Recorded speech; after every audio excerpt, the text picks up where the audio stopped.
I love you रानी। हाय हाय हाय। जिंदगी भर तू इडियट और डफरी रहबा।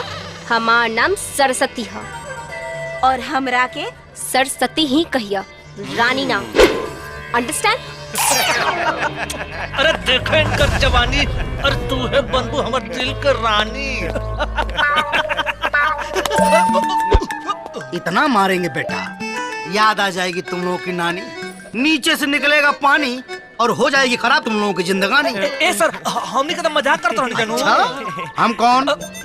प्रोफेसर पेड़ा पाठक। लेकिन तुम लोग हमको एड़ा पाठक समझते हो। नो सर। यस, लेकिन हम हैं नहीं।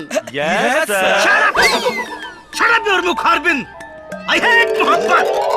Totally time waste मोहब्बत। ओके? एक बात याद रखना, अगर आज के बाद तुम लोगों के हाथ में ये गुलाब का फूल दिखा तो तुम लोगों को मैं देखने लायक नहीं छोड़ूंगा। ओके? बेटे। जी सर। तू एक क्लास में पिछले 5 साल से पढ़ रहा है।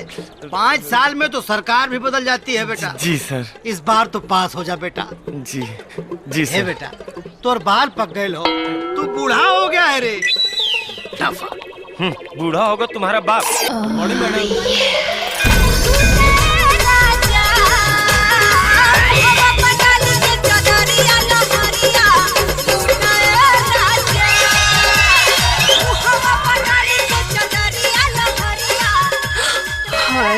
मर जावा। एक्सक्यूज मी, हम कोनो साहुन का झूला नहीं खी। रउआ तो हमार मोहब्बत के गुलगुला है। एक्सक्यूज मी, आई हेट मोहब्बत। सबसे बेस्ट मोहब्बत करके देखी, डर जाए, गधा के जन्म छूट जाए। एक minute, don't touch me miss Tiwari. Control. हमार गुलाब का फूल दो। हाथ डाल के निकाल ली। एक्सक्यूज मी, हमारा के नरक में हाथ डाले के कोनो शौक नहीं थे। हमरा तो लागत था हाँ। तो हर कलम में शाही नहीं खे। घंटी बज गई।